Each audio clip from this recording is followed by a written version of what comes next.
Oh, hey! I'm glad you're here. If this is your first episode, welcome. I'm Dirk, and you've picked a great place to start.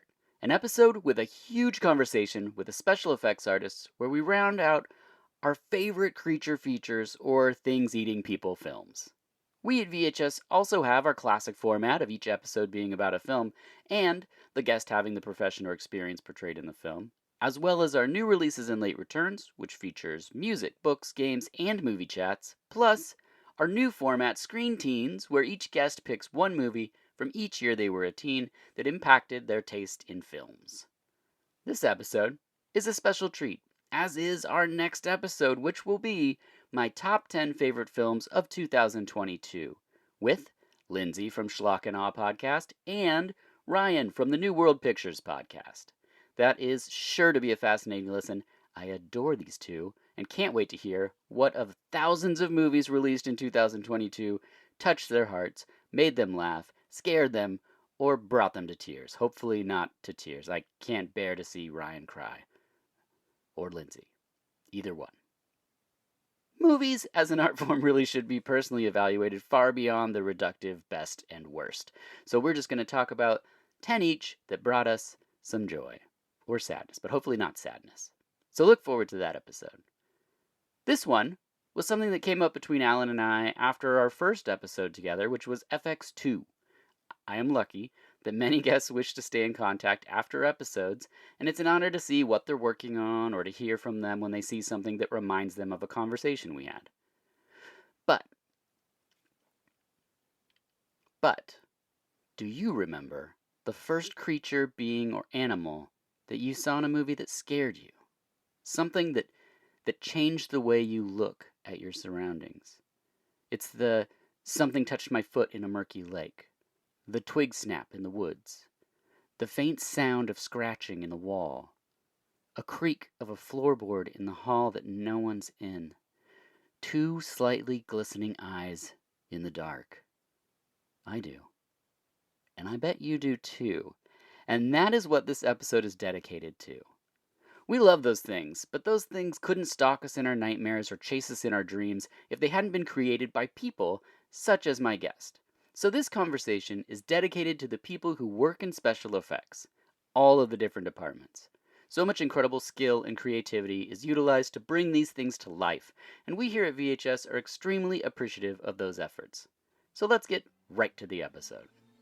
This episode is Alan B. Holt and my conversation where we each bring 10 favorite creatures eating people movies, because this is VH-Us.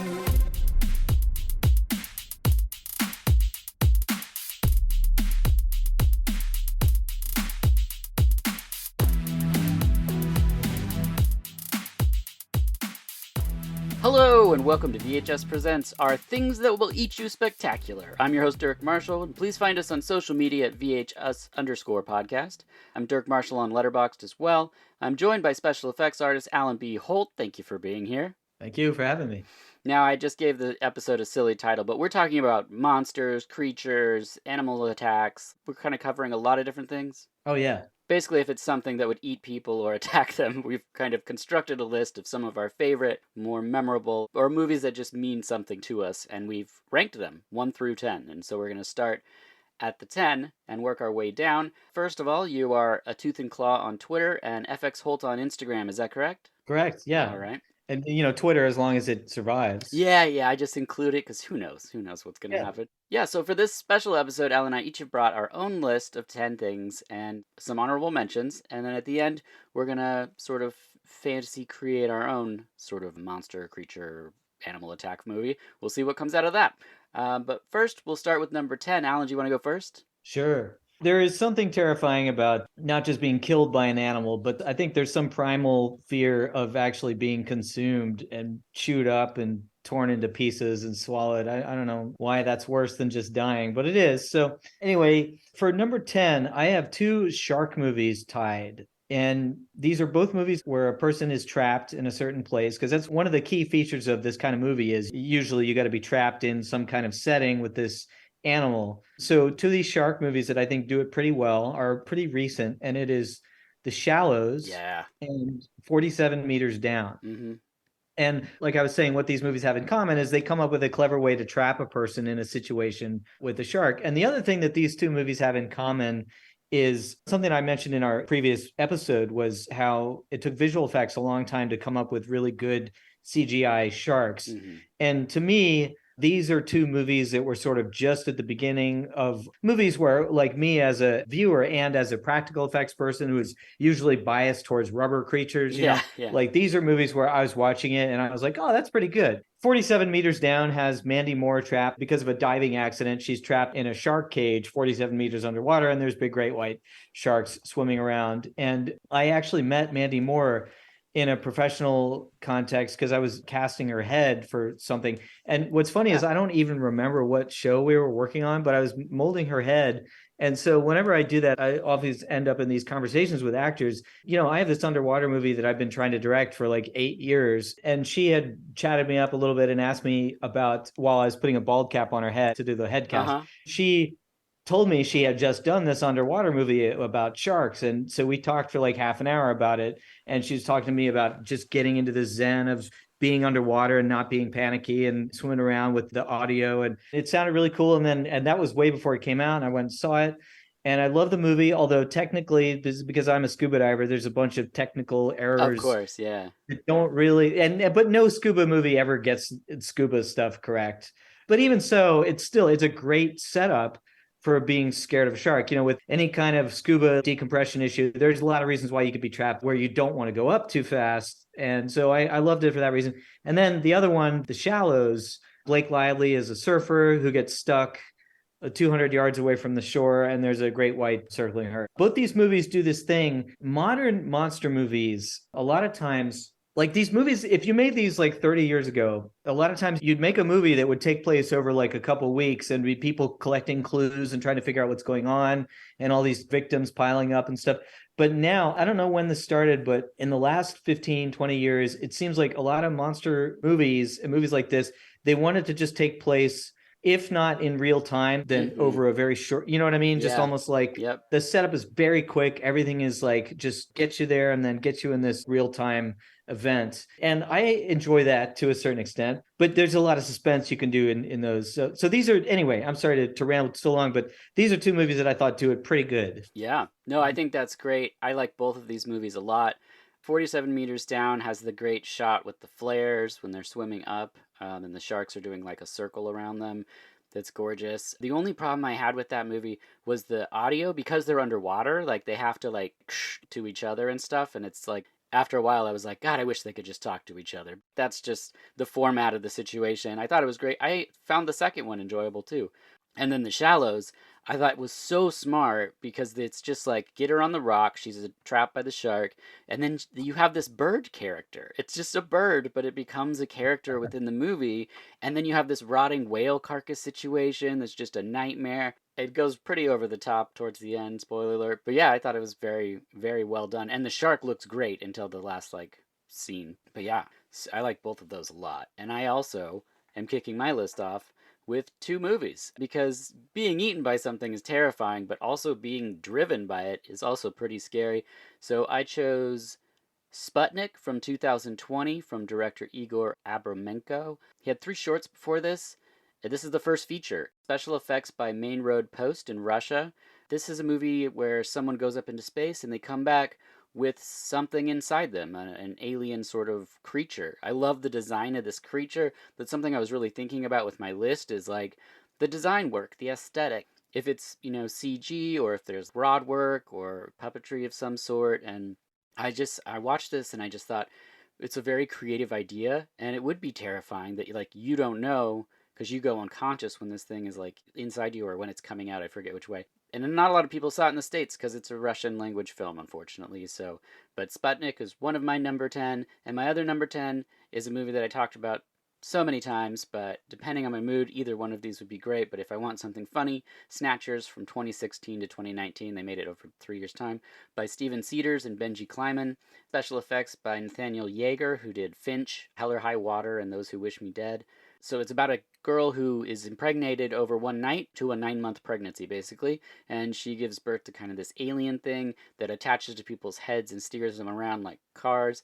It's leading them to, spoiler alert, a giant sort of larger alien so that they can copulate and make more aliens.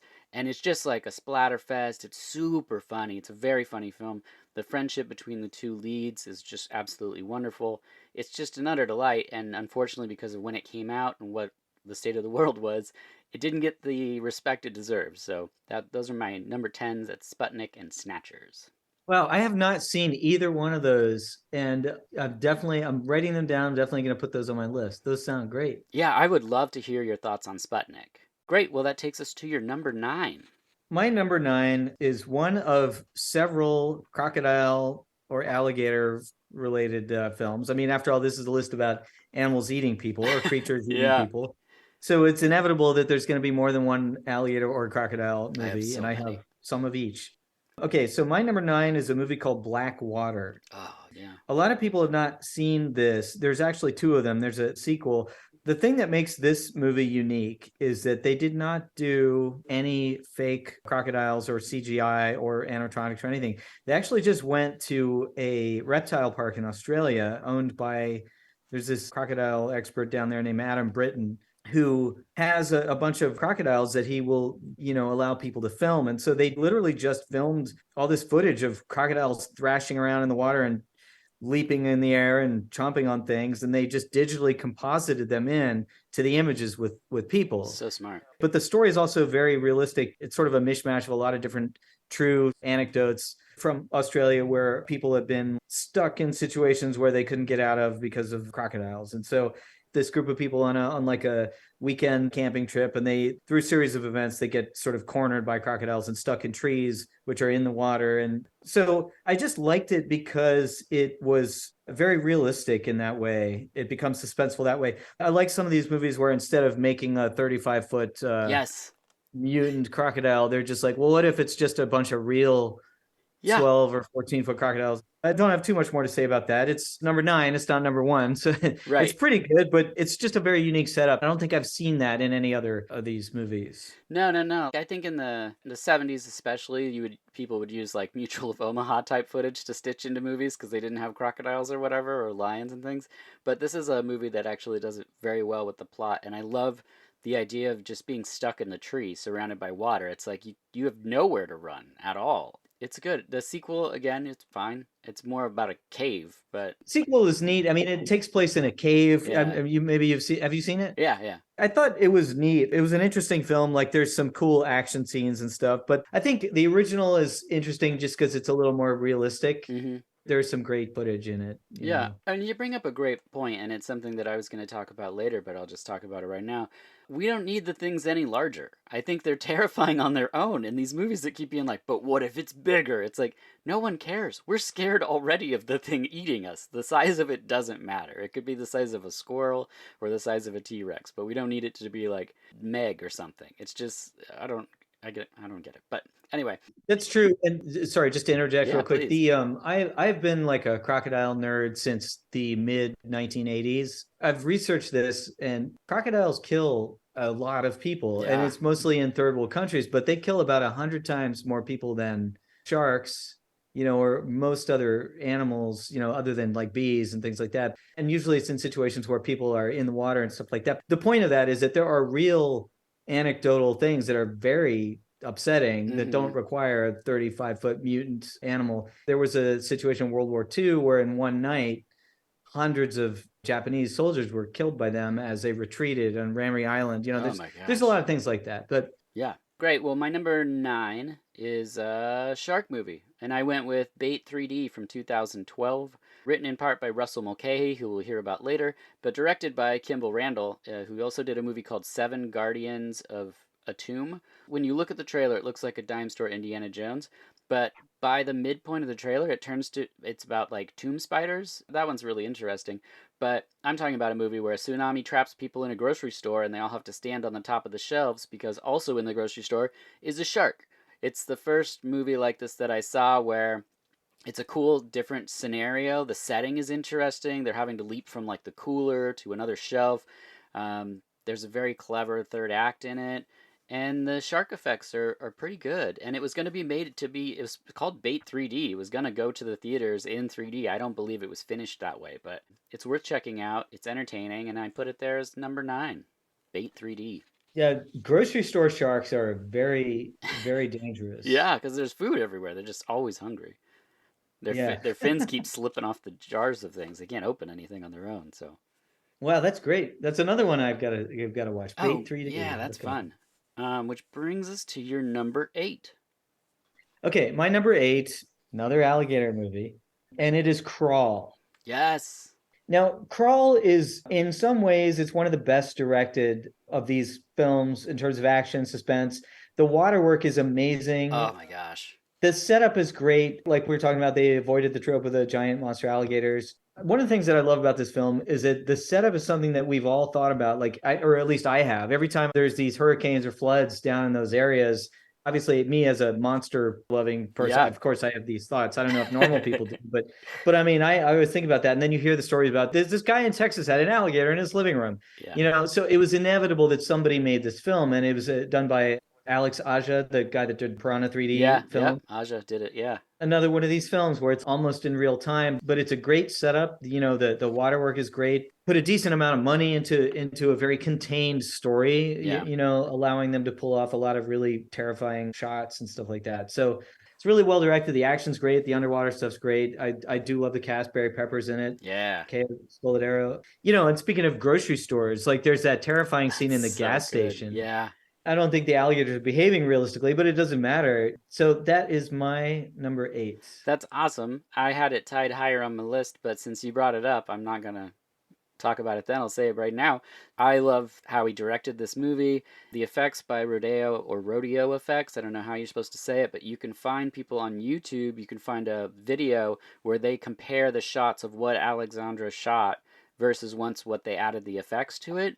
And it is so cool because it's like it's shot on a full sound stage, and then when they add all the waterworks, is that what you said? Like the waves and all of that kind of stuff, Yeah, yeah. it's just incredibly seamlessly stitched together. And then they're like the adding of the alligators or crocodiles, I forget which one. It's so cool to see people's work, like what you do, right next to the film. It's like when Fury Road came out and people were like, there's no CG, and he's like, actually there's some in there, but it's used sparingly to sort of accentuate the circumstances. And then you could find on YouTube these things where it's just like, oh, they took this tree out, or they added this, or I don't know. It's a very cool thing. And yeah, I just think this is a perfect fusion of the location, the effects. He knows the assignment. Create the tension, singular location for a long period of it so you have the claustrophobic feel, and then bring more human meat to the party. Like, sometimes you get these movies and they're like, it's 2 people. And it's like, okay, well, who's going to get eaten, you know? And so what Alexandra does is he keeps bringing, like, there's rescuers, there's these thieves, there's whatever, giving us the attacks that we want and still not sacrificing the relationship that we're caring about. Yeah, and again, this is a guy who did Piranha 3D. He's got some practice Yeah, with, how to bring together all these different elements, like how to handle all the visual effects and the practical effects and creating the drama with the actors. It's a huge success in a lot of ways. yeah, I agree. My number 8 is a little sillier. It's Terror Vision from 1986, directed by Ted Nicolau, who we all know did the Subspecies movies. The family gets a new satellite TV and it starts receiving signals from another planet and soon becomes the passageway to an alien world. It's a goofy, fun movie that I've always loved. I even have the little stand up right back here.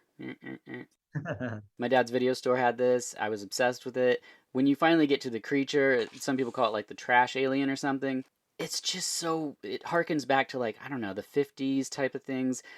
And you can see sort of the making of shots you can find online where they just have like an arm of it, like a tentacle with a big metal rod that the special effects people are trying to hold, that they're like moving it around on this. And I just love, I mean, you were part of Frankenfish, the things that go into making these things where stuff eats people, and it's not always a fully functioning, fully formed giant thing. Sometimes it's bits and pieces, and I just absolutely love that. you build a performance shot by shot. These are the films that scream to be storyboarded. And so that I always applaud when people do that in a very seamless, invisible way that just flows together in the edit. I love that. Yeah, that's great. Also, this movie has a great cast. It's got Garrett Graham, who we know from Chud 2, Bud the Chud. It's got Mary Warnov. It's a very good cast, a very fun film. If you want a fun little monster romp, then TerrorVision is my number 8. Which brings us to 7. What's your number 7? Okay, my number 7. This is something a little bit different, but I think it still counts. This is the 1988 remake of The Blob. Oh, I almost put this on my list. And I did think about it a little bit. I was like, does this really count as something that eats people? But it does eat people. It absorbs you and eats you. Oh, yeah. This movie is like, if you've never seen it, you got to watch it right away because it's a surprise. It is surprisingly good. It's directed by Chuck Russell, who also directed a lot of things like Nightmare on Elm Street Part 3. This is a director who's just an expert with how to use practical effects. I mean, it's just one of the very best, in my opinion, in that time period. One of the things I like about The Blob is that it surprises you a lot of different ways. It sets you up sort of in subtle ways to think it's going to go a certain way, and then it kind of will take a different pathway and surprise you. You know, for example, she calls the cop when he's in the diner and he's like, "Oh, I'm going to come help you." And you think this cop is going to go save the day, and the next time you see him, he's already dead outside Yeah. the phone booth. And the way it sets up the kid who you think is going to be the hero and then it isn't. So it's like a film that's got like a lot of interesting choices in the writing and just astonishingly good practical effects, but it's also just fun. It's just Yeah. this cliche small town with the diner and the football guys and the letter jackets and like all that 1950s sort of feel, and like big silly monster effects. It's just a great combination of all those things. So like if you're a fan of practical effects and 80s sort of aesthetic, it should definitely be on your list. Yeah, I totally agree. This is a great example of a director understanding the assignment of, I don't want to say other picks, but like where you take a 50s film or something that's being updated to the 80s, and so you update it to what would be interesting for people now, but like it still has the old kind of feel in a way. So you get these cool kills and like melting of bodies and stuff, but it's still like true to form the story of the Blob, which is pretty impressive. I love the end, the Yeah. little button with the preacher, Yeah. Yeah. I don't know why I It's never great. got a sequel, but Yeah, that's wild. But now it's been so long, we're in the point where, hey, anytime somebody might be like, "You're doing the Blob now." They're doing arachnophobia, so you know. oh, they are really? Yeah, yeah. And I'm really, Huh.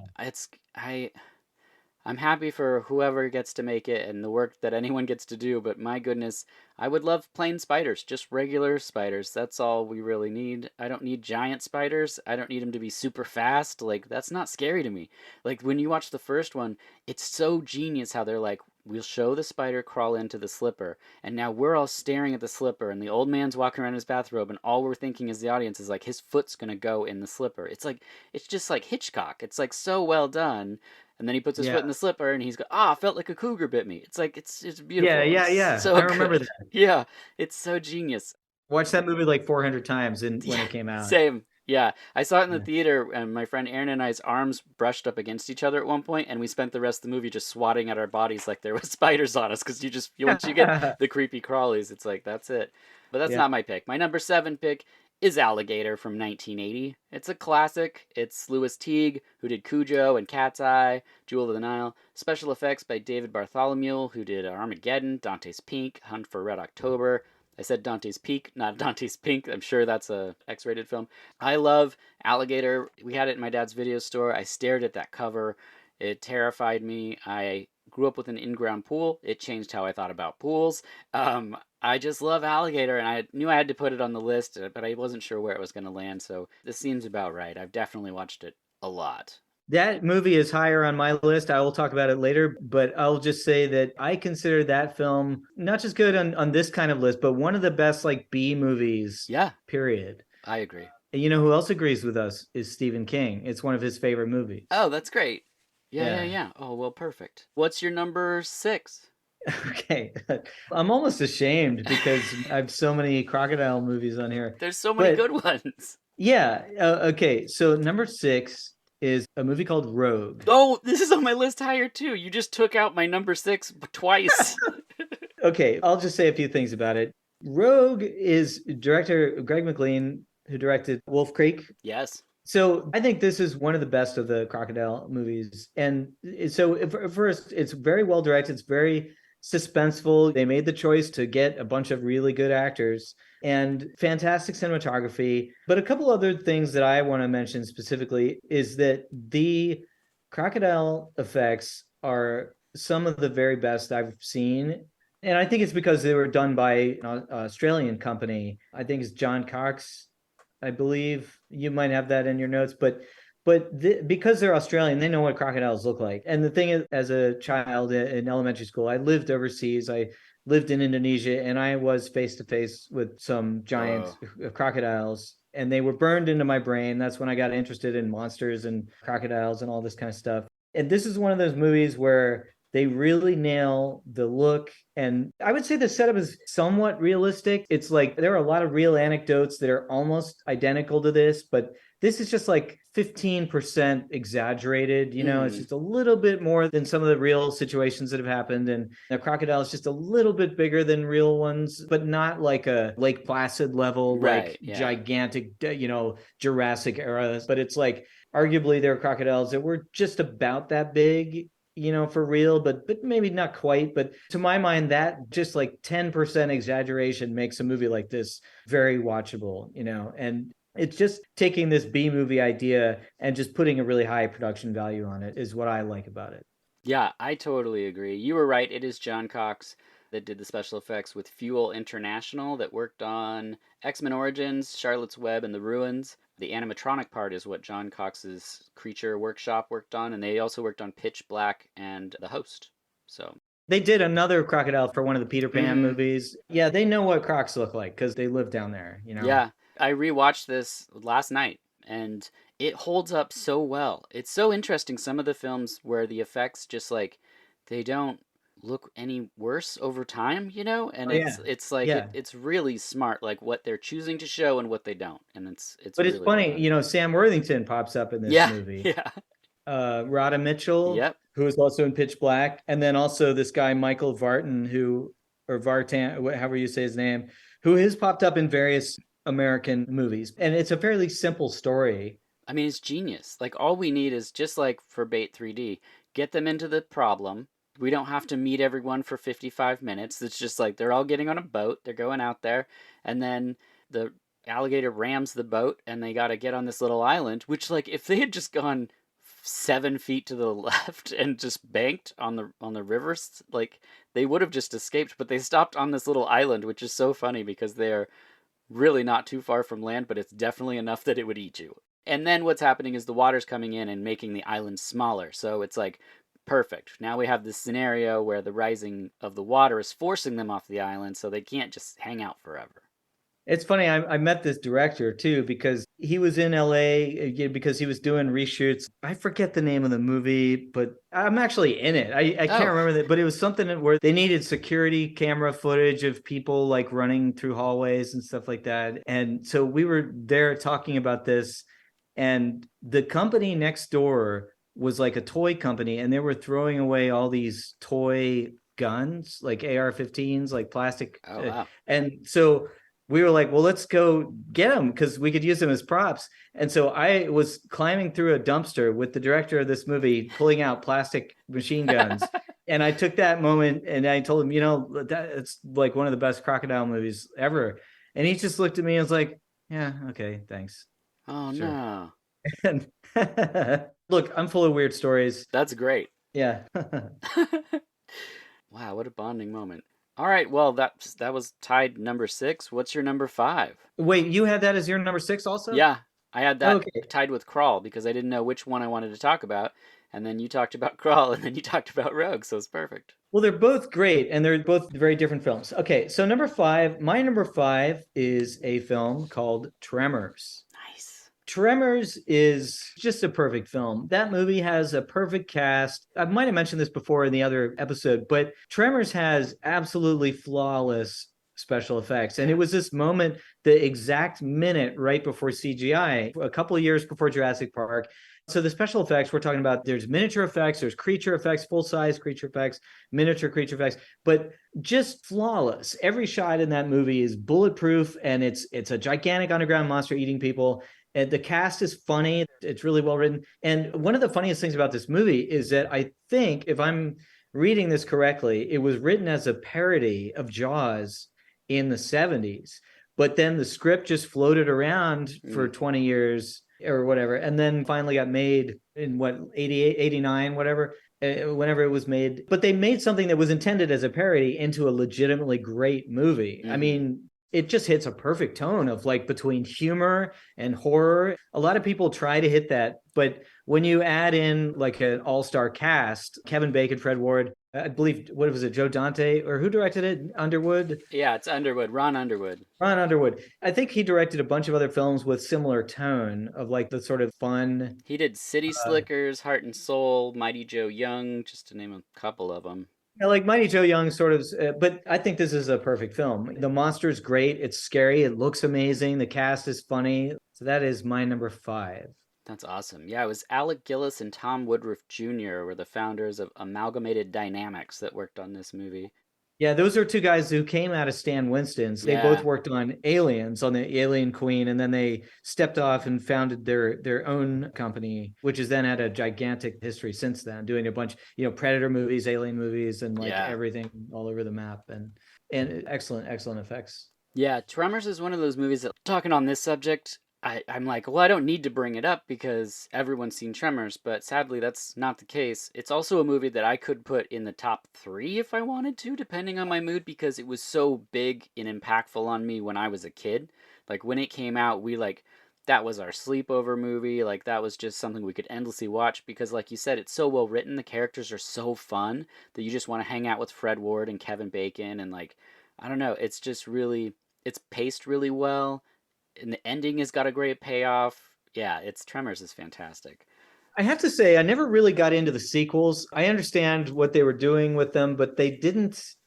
There's something about the first one that I mean, I would never call it realistic, but I can sort of pretend that it's realistic Mm-hmm. and kind of enjoy it. Whereas the sequels are all acknowledging how silly it is and going off into that self-aware irony sort of to an Yeah, extent. I don't know if I like that sort of. I mean, I'm not saying they're not good, but it's not my thing as much. right. Well, and I think that's one of those things where people maybe don't quite understand how high quality it is because it has a monster in it. They're like, "Oh, it's like a C or a D or something." And it's like, "No, this is like an A grade movie with a creature in it." Because then when they make the other ones, they're like, "Well, this one flies and this one farts fire and this one," and you're just like, "Yeah, but I mean, now you're doing this like goofy tongue in cheek thing where this movie is like it just works. It's just really good. Maybe that's just capitalism. I don't know. It could be because there's a lot of them. My number 5 is another childhood favorite of mine. I went with Leviathan from Oh, 1989. Yeah, directed by George P. Cosmatos. He did Of Unknown Origin, which I covered, Cobra, Rambo First Blood, Part 2. Basically, people are perched on the hull of a wrecked Soviet freighter. A team of deep sea miners led by a head oceanographer come face to face with a mutant creature that's the product of a failed genetic experiment. This movie has Peter Weller. It's got Stan Winston effects. It's like this thing, the cover was awesome. I loved the back of the box of this because you had Peter Weller there right before he says his big iconic line. There's another movie that came out around the same time that I also really like, but this one is the one that has Peter Weller, and I like the creature more, so I went with that. I almost went with Deep Rising, but because of all of the kind of dated CG effects in that film, I can't rank it higher than Leviathan, but Deep Rising is also very fun. I love Leviathan so much. It's a guilty Yes. pleasure. I mean, I've used to have that on VHS. I have watched Leviathan, Yeah. just on a rainy Saturday. Like, Yes. I mean, I'm 47 years old, so I must have watched Leviathan like 65 times. Yeah. And it's because it's playing with toys. Like, I love Yeah. diving and underwater stuff. I love those hard suits. I love the monster. I love the Ron Cobb production design. Yeah. Again, as a scuba diver, like a lot of the diving stuff technically is not quite on the level, but that doesn't matter in a movie like this. It is so fun. Richard Crenna as Yes. the doctor, the drunk doctor. Oh, he's so And good. Yeah, there's another thing I want to say about Leviathan, Yeah. about Peter Weller in particular. What it is, I'm going to talk about that in a few minutes when I talk about Alligator. But Peter Weller has something in common with Robert Forster, Mm. which is those are actors who are so good at being the everyman that no matter what movie they're in, they make it look like a real movie. Yeah. Peter Weller in that movie, when he's just talking about technical dive stuff, you're just like, oh my God, this is like a real like guy who's like this nerdy scientist in a blue collar environment who's just trying to pull it off. Because like every word that comes out of his mouth just sounds Yeah. real. Yeah. And if you haven't seen it, it's hard to know. But if you watch that movie, look at Robert Forster in anything like Alligator or Robert Forster in Black Hole. Yeah. And in both Black Hole and Leviathan, those actors, it's almost like they're in a different movie than the rest of the cast because Yeah. they're just so like down to earth and real. But I don't know. That's just something that I like about those guys. Those are people like when I write my shitty screenplays, I'm always thinking of the lead as being Yeah. like a guy. You know what I mean? Yeah, well, they're like they're legitimately good actors. Like also the thing with the subgenre that we're talking about is people always think it's they're people that are just goofing around or whatever. Like no, these people are taking the role 100% seriously. And like Peter Weller, people know him like oh sure RoboCop, but they don't think about all the nuances and minute things that he was doing in that performance in that robotic suit. He's playing jazz. Like he is awesome and of unknown origin. It's so hard to say. I did an episode on that where he's going up against a rat, and that's super fun too. But it's his line delivery. It's like the way he reads script. It's just fascinating. He turns phrases over in ways that other actors would never say. Did you see The Viewing?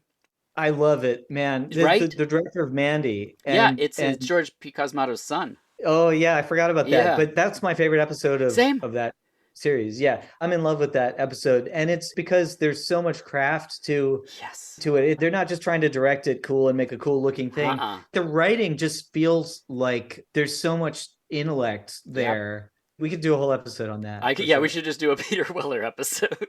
Yeah, or the viewing, Yeah. counting curiosities. Okay. That's enough for me for on Leviathan. We both love it, clearly. Okay. Number 4, what do you got?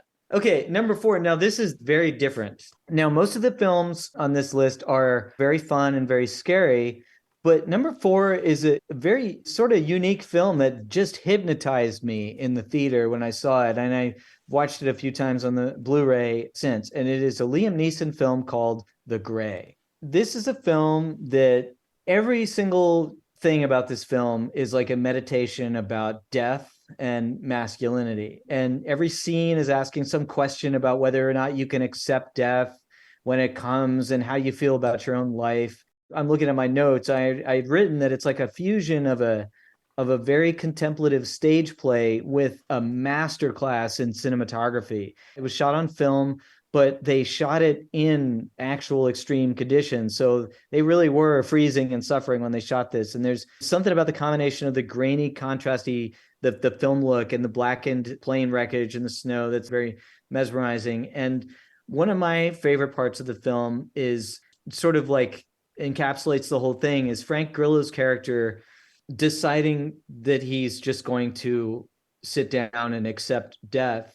They're trying to move, they're trying to hike through if you haven't seen it, a bunch of guys are in a plane crash in the Alaskan wilderness and they're hunted by a bunch of wolves and they're hiking, trying to save themselves, and they're freezing to death and they're getting picked off by the wolves and stuff like that. And they're sort of dying one by one. The wolves are not realistic, but that's not really the point. And so Frank Grillo, when he dies, he just, they're crossing this stream and there's this beautiful scenery in the background of these Alaskan mountains, and he's in all this pain. He says to Liam Neeson that he's just going to sit down and look at the beautiful scenery and wait until the wolves kill him, because his life sucks and he's in pain. He just can't take it anymore. Just sits there, and then you hear this awful sound of all the wolves coming, and then we cut away to a different scene. There are people that would hate this film because it is so serious, but it's so profound. I was just absolutely hypnotized by it. I often get in conversations about the film It Follows, where I've said many times that every single frame of It Follows is about sex and sexuality and how people relate to each other in that way. It's a brilliant sort of integrated work of art in that way. And in the same way, The Gray is this integrated work of art about death and acceptance of death and masculinity. And what it is about how masculinity erodes away in the face of death. And it's just like this meditation on that. And it ends with Liam Neeson like screaming at the air, screaming at God, what do you want from me? And then deciding if he's going to fight the wolf or not. Very different than all these other films, but had to be on my list. Yeah, we've I got don't know. wolves in the mix. Yeah. I've never watched this. I love animal attack movies, but every time I've looked at the image, it's just Liam Neeson's face and it says the gray, and I'm like, yeah, not today. And then I hear people talk about it, and I'm like, God, I gotta watch that movie. So I just need to put it on because I'm Yeah, get the sure. Blu-ray Yeah, and turn off the lights, turn off your phone, and just sit back, have a glass of wine, and just get sucked into it. yeah, I would not describe it as fun. It yeah. is not No, that's fun. fine. It I is don't need that. very dramatic, but it's just hypnotic. Yeah, that's great. Okay, my four is also a hairy creature. I've got Razorback from 1984, directed by Russell Mulcahy, special effects by Bob McCarran, who worked on Dead Alive, Dark City, and The Matrix. It's a big Australian pig attacking an old man. It also grabs a baby and kills a newswoman. There's so many things that I love about Razorback. It's shot beautifully. It's absolutely gorgeous. There's such a cool mix of the giant animatronic pig that they built mixed with a real boar, and then there's like mixtures of puppeteering, and it's pre-CG, so it's just all how they could cobble this stuff together. The giant robot pig didn't work the way they wanted it to, so much like Bruce in Jaws, they had to get super creative. And I think when those constraints are applied to movies, humans are capable of very creative solutions. I'm sure you've witnessed many situations where it wasn't what you planned to do, but this is how it's going to go.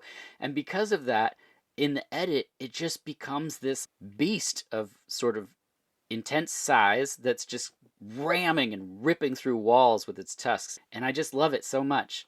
And like I said, it's just absolutely shot so well. It's so gorgeous that I had to put it on there. Number four for me is definitely Razorback. Yeah, that is a great movie. And I love those kind of performances as they're kind of built in the edit and built with like ingenious little effects. I think I may be more forgiving than some people when it comes to the actual realism of visual effects, creature effects, stuff like that. Yeah. Just I don't know, I love the stories. Like I said, when I walk through a natural history museum, I look at these prehistoric skeletons and I think about how I would fight them, Yeah, yeah, yeah.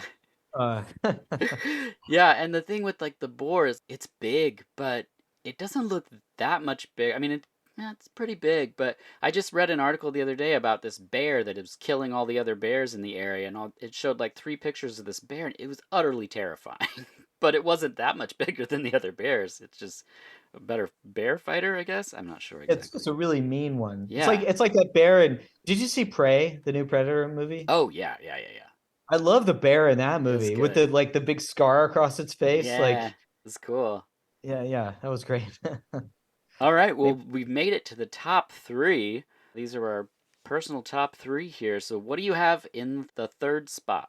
Okay, for number three, I have Alligator. Nice. We talked about that a bit already. This is a movie that it is such a cheeseburger of a film. It is full of wit. Mm-hmm. It's full of humor. It's written by a great screenwriter. It's written by John Sayles. Yeah, it's It's crazy. got a great lead actor, and the alligator stuff is just fantastic. A couple things worth mentioning: they did a few shots with a small alligator on a miniature set, It's so and rad. yeah, it is so good. It's specifically the shot of alligator walking down the street and then sliding into a lake next to a miniature lamppost bench. It's just flawless. And, it's in the dark. That's genius. It's a silly concept, but they did a great job setting up why this could be the case. And it's one of those things that I giggle when I watch it because it's like what they did was it seems like they had the problem of the urban legend of the alligator in the sewer. And they gave that to somebody really smart, John Sayles. And they said, how would you do that?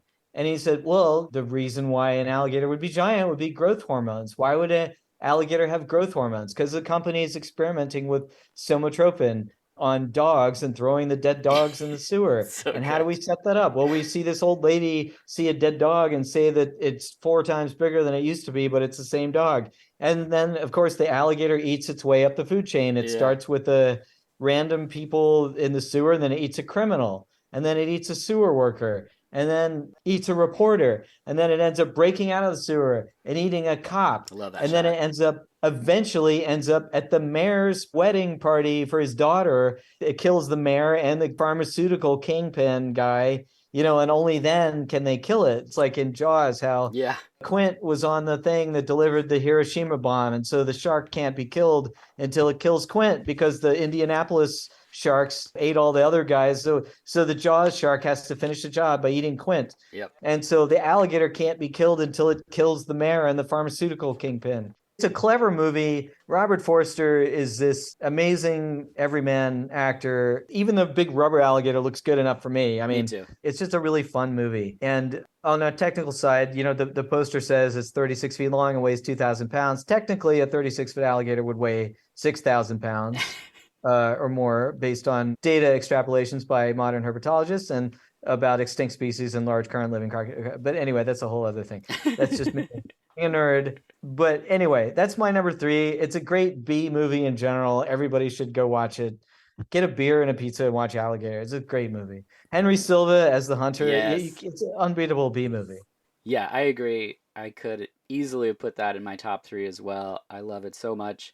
When it rips out of the street, that whole sequence, it's just, does it get better? I don't think for me. Like, I love it so much. Yeah. Fantastic. Yeah. My number 3 is The Host from 2006. Oh, nice. Yeah, directed by Bong Joon-ho. Careless American military personnel dump chemicals into South Korea's Han River. So it's another mutated amphibian type thing. A creature emerges from the tainted waters and sinks its jaws into local residents. The things I love about this movie, well, first of all, the 125 effects shots were all done by the Orphanage in San Francisco, led by Kevin Rafferty, who worked on The Lost World, Jurassic Park, Star Wars Episode 1, and Red Cliff. Um, as a fan of like creatures that eat people movies, when I was in the theater and the daytime rampage happens in this movie very early in the film, I was just like, they're doing this in daytime now? Like, it was just so exciting to see someone just go, yeah, you don't have to wait. This isn't a situation where you're going to get a tail and a paw and then maybe the whole creature. It's like, here's everything. And I was just like, jaw dropped, couldn't believe what I was seeing.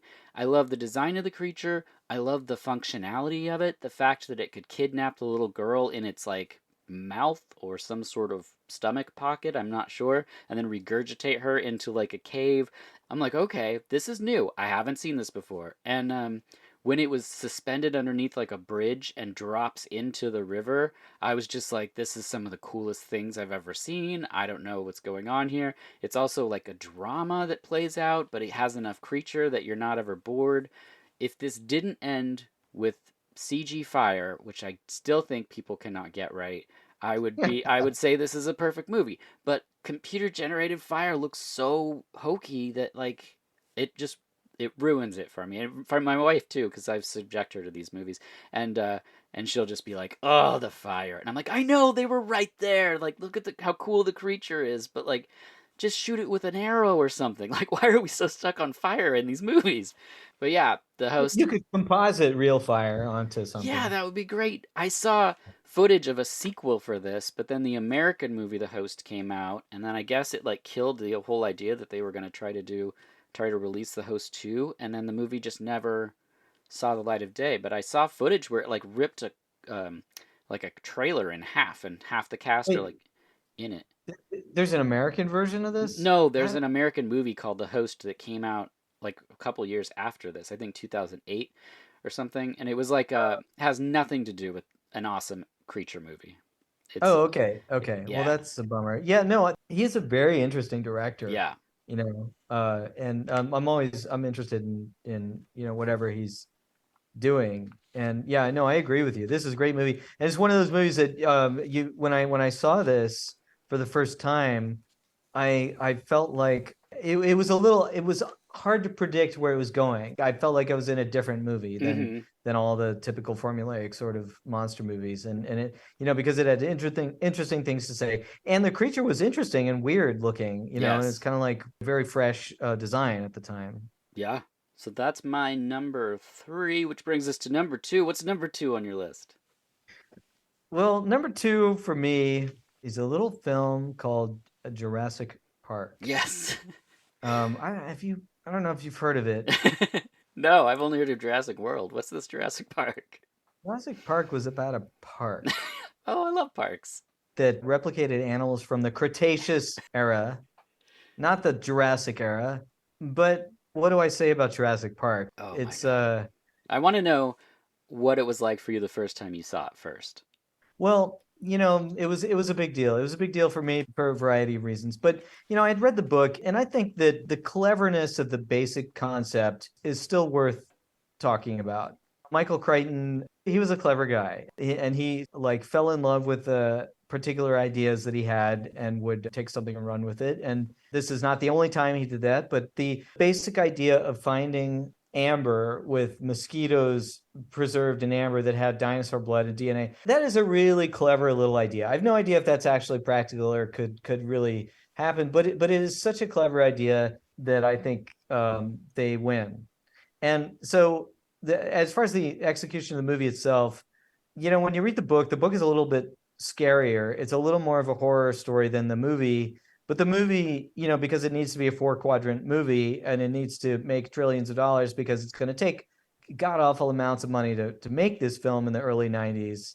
It had to sort of become, a more of a PG-13 theme park ride. But they found the balance quite well. It is a masterwork of that, of like finding this 4 quadrant film that is still satisfying to people that were fans of the book and people that wanted to be thrilled by dinosaurs and special effects and suspense and a beautiful, perfect cast.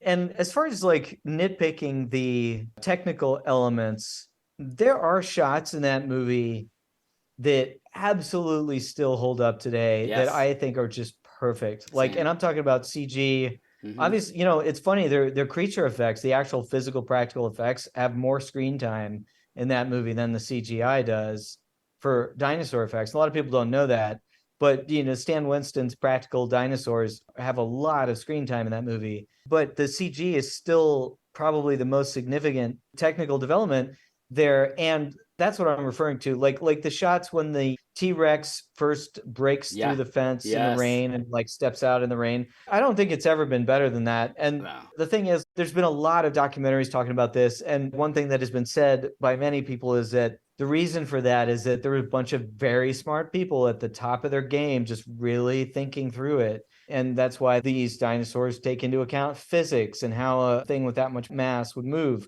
So I don't think all of the CG in that movie is that same level. Like there are shots of the raptors in the kitchen that are not that good in comparison to later stuff. And there are shots of the T-Rex and when it's biting into the gallimimuses when they're, in broad daylight. There's shots of it that don't look quite as good as the really top end stuff and certainly other CGI stuff later. If you pick the best 10 shots in the movie, they are just flawless and amazing to. And at the time, seeing that in the theater was just a spectacle. Like there was nothing, Yeah. it was like an event of a lifetime, sort of like witnessing that stuff because it was the beginning of character animation. And but as such, it was still done so well and with so much care.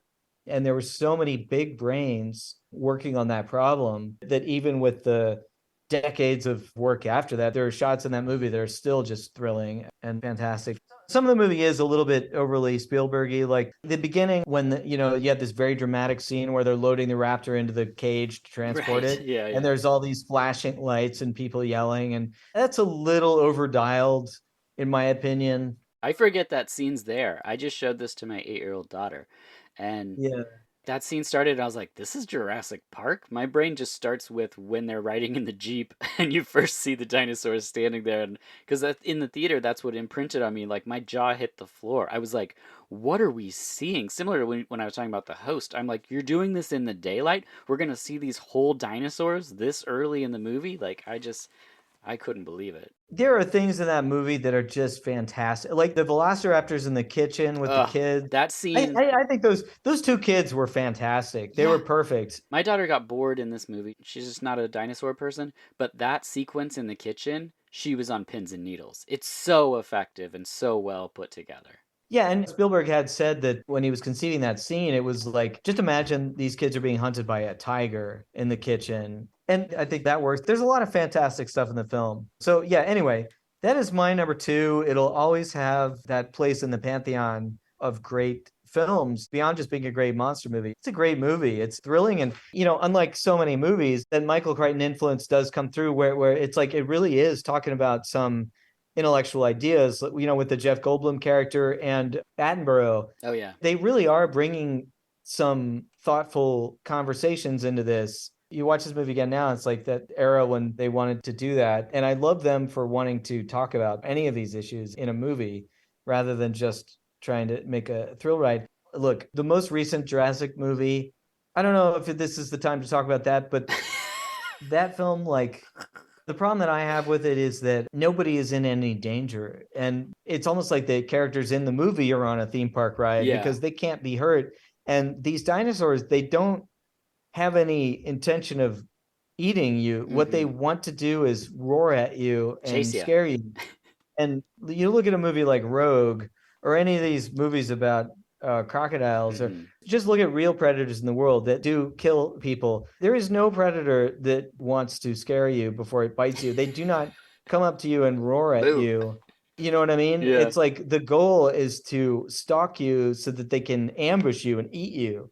And the dinosaurs in the new Jurassic movie have no interest in biting anyone. They just want to roar at you. So they want to get close to you and snarl at you, but they don't want to touch you. Yeah. So nobody's in any danger. It really made me check out. Thank God the first Jurassic Park, we were at a slightly different time in cinematic history. We're a little more naive, and it seemed like those dinosaurs could still kill you back then. Yeah, well, and again, I sound like a broken record, but this director, Steven Spielberg, knew the assignment. He knew what we wanted. We want people, we want dinosaurs. We want the dinosaurs to eat the people. That's what we want when we watch them. We don't want them to ride around on motorcycles in Milan. We want them to be trapped in a place that they can't escape and be eaten. He even gets us like the best kill when he eats the guy off the toilet. The T-Rex just eats him. I mean, that scene worked like gangbusters for my daughter as well. Like, it's just, that's why we're watching these movies. We want peril and we want things eating things. These new Jurassic movies, they just don't know. They don't know what they're The other doing. great thing about the first Jurassic Park is that every single character in Jurassic Park has an opinion, Yeah. and they're all right. Every single one of them is right, but yet they all disagree with each other the whole time. But just think about it. Jeff Goldblum has a lot of stuff to say, and he's right. So does Laura Dern. So does Sam Neill. So does Richard Attenborough. So does the lawyer. So does Dennis Nedry and Sam Jackson. Sorry, I'm sometimes using character names. Sometimes It's Wayne Knight. Wayne Knight is the Yeah. actor who played Dennis Nedry. But Sam Jackson is a great character in that movie. And so, like, everybody in that movie has a clashing point of view, and they're all correct in their worldview. And but they're still able to die. They're still vulnerable. Anyway, so those movies have devolved into just these very safe theme park rides that are just nothing against the actors. Look, they've gotten a bunch of very talented actors and put them in this thing where they can't really get hurt, except unless you're Campbell Scott, I guess. Yeah. Jurassic is great. Wonderful pick. Yeah. Mine is not as classy, someone would say, but I went with Crocodile Fury. This is from Godfrey Ho, one of my favorite directors. He basically would take these movies. If you're not familiar and you're listening to this, I did a whole episode on Crocodile Fury, but it's mostly footage from a movie called Krathong 2 from 1985. There is some Ten Commandments footage in there as well. And then Godfrey Ho stitched this footage together and cut some of his own footage of Chinese hopping vampires and sort of this commando, and then there's a witch. And it's all interwoven into long sequences of this giant crocodile rampaging down the river, just eating people in different villages. And Godfrey Ho doesn't really care about the story of that part, so it's just this huge swath of like people jumping into the mouth of the alligator eating people, and then the alligator starts to turn into a woman because it's a spirit. And then there's a whole sequence at the end where these two kind of god alligator guys are throwing alligators at each other. It's like an alligator fight, and it is so wild. And I feel like you're making this up. no, it is right here. This is all true? This is all 100% true. Here's the cover. Oh my God, how have I never heard of this? No That looks one's amazing. seen this thing. It was never released in the States because what he was doing was highly illegal. He didn't own the rights to the footage that he was cutting together. So I love his ninja movies. I have a bunch of them over here. But this movie, like, because he's taking from an existing, I think, 2 different crocodile movies and just taking the sequences where they're rampaging, is just like There's a shot where it eats a dude and swims down a river and it just doesn't cut. So it's just a man in the mouth of a giant crocodile flailing as it goes down the river. It's so long. And I love every choice that goes into this wild sort of thieving film. And then when he's cut together his own story, the narrative, if you will, loosely, I'm doing air quotes, it's just you don't understand like why there's a witch lady, why there's hopping vampires, and but then it's mostly about these alligators, and then it's yeah, it is so wild, but the sheer amount of crocodile attacks has to put it in the top 3 for me, and because it's just this particularly strange flavor of a film, it's in my top 2. So Crocodile Fury is my number 2 pick. That sounds amazing. I can't believe I've never seen that. It's very hard to see. I had to buy a bootleg DVD from overseas. Like a lot of his films, because he was using music without rights, footage without rights, films without rights. I will say allegedly. Then he even made the film under a different name. I think he was Ted Kingsbrook when he made this movie, but everyone knows now that it's Godfrey Ho. Anyway, so what is your number 1 pick? At the risk of being a total cliche and very predictable, I'm going to have to say my number one film about animals or creatures eating people is 1975 Jaws, Yeah, directed by Steven Spielberg. I don't know if you've heard of him. double Spielberg. I think everything in the world has been said about this movie, for 47 years. But this is probably the best of all those movies. I think for me, there are a lot of reasons why I would put it at number one. I mean, for one thing, it's one of the movies that started this trend. I mean, I'm sure that people were making movies about monsters eating people since the dawn of filmmaking. And we've been telling that story around campfires for 10,000 years. But this is the movie that sort of started, for one thing, it also started the blockbuster era of filmmaking and changed Hollywood forever, obviously. Yep. It created the whole entertainment landscape that we're all standing in, but it also sort of started this monsters eating people thing. But if you watch Jaws today, one of the things that makes it unique is that it is, to a greater extent than all these other movies, it is a movie that takes this very seriously. And it's a movie that thinks of itself as a very serious drama. It's a real movie. It's got real actors with real human lives and real problems, and they're all deadly serious about this problem that they have of the shark eating people.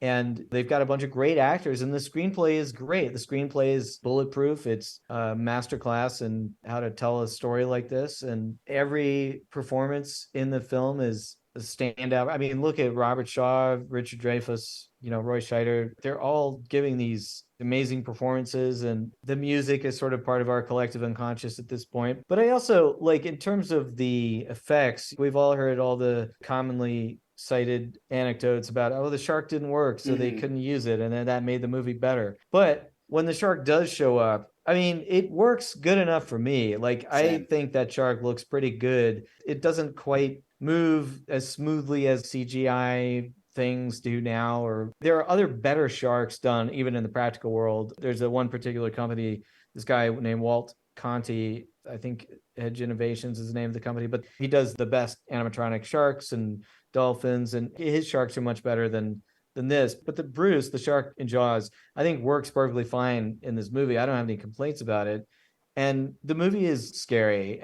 I don't think anything will ever top Jaws, in this subgenre. And I also think, I said in our previous episode, I don't think you could make this movie today because they would want it to be Yep. sillier, and they would want you to make everything a little stupider, and they'd want it to be a little more full of action, a little more CG-ish, and they'd want to add a lot of stuff to it. It would be hard to make a movie this understated about a shark eating people and to prioritize the drama and the acting and stuff like that. And most of what I would want to say about it has been said for Sure. decades, but that kind of sums up my thoughts about it. It's pretty hard to beat the original, Oh the yeah. the Yeah, I mean like most people, I love Jaws. I love everything about it. It's the actors, it's the type of like I mean, if you say, "Oh yeah, I'm watching a shark movie."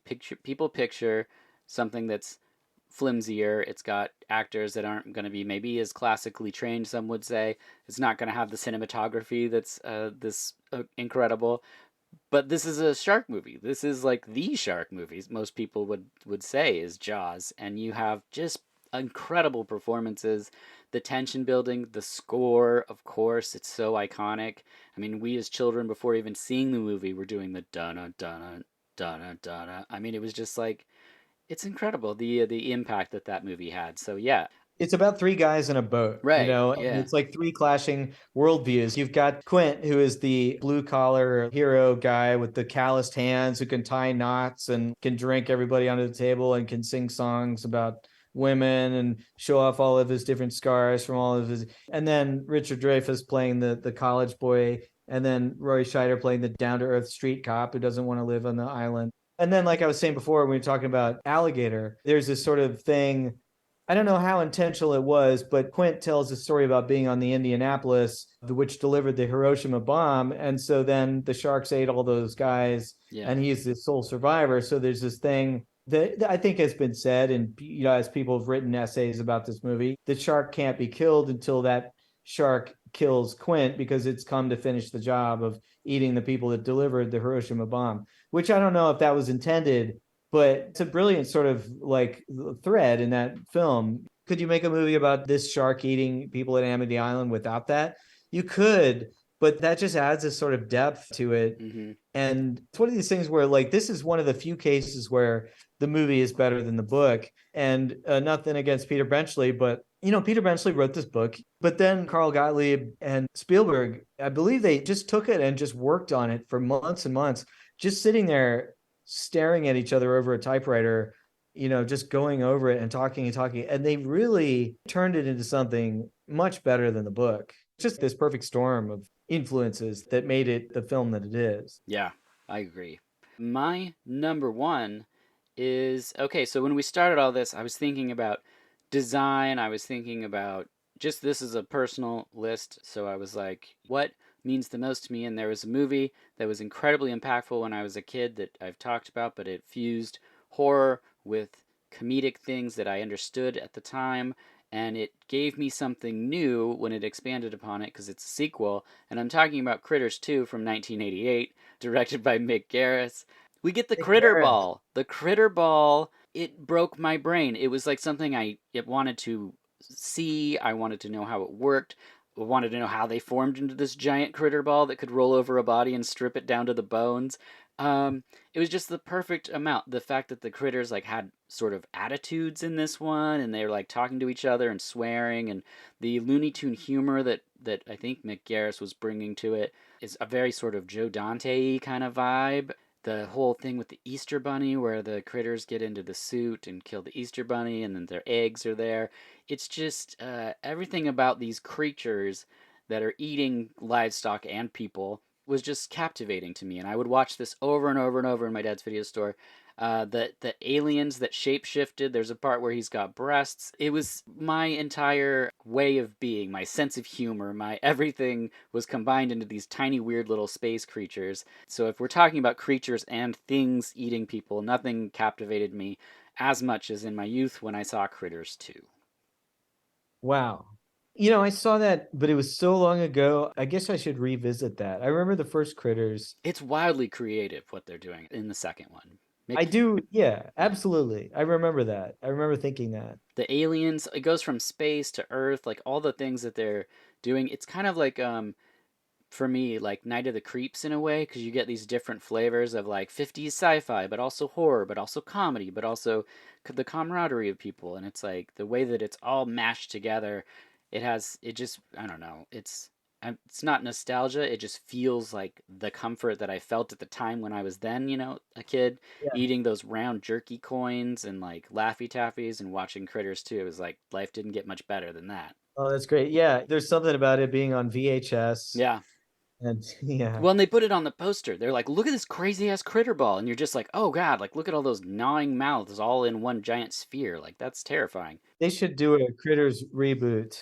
Yeah, I think they tried to do it. They did like a fifth one or something. And it was, I just think you need to give it a full shot. It can't be like some kind of micro budgety kind of thing. You gotta, like you said, reboot it with someone who, there's a lot of directors that get comedic and horror and could do it in a fun way that's not going to be too tongue-in-cheeky or like you get what we're doing, because those movies weren't like that. Like there's Yeah. silly stuff in the second one, but the first one's pretty straightforward in its weird Gremlins kind of space ripoff situation. Yeah. Gremlins is a weird movie. When was the last time you watched the original Gremlins? I rewatched it with my daughter 2 or 3 years ago. How did you feel about it? Did you feel like it held up, or did it seem like See, that's one that I think I'm nostalgic about. So I would be an unreliable narrator, I think, because I think I'm just giving it so much because of when I saw it that it's like when I asked my daughter what she thought of it, she really liked the Mogwai and the Gremlins, and she thought the Gremlins were terrifying. She did not like the Gremlins at all, yeah. but it worked for her. She thought it was slow. That's about it. It's funny is in Gremlins. It's just something that I sort of cackle about is the dog acting in Gremlins is so good, Yeah, but that's it's true. but it's because the dog is reacting honestly to this cable controlled puppet because the person operating the puppet is like 20 feet away, Right. so the dog doesn't connect the two things, and it's just sitting there watching the Mogwai puppet reacting honestly to it, and I love that. Like Like the rest of its life, it never sees another one of those, and it's just like, what a weird day at work that was. Uh, yeah.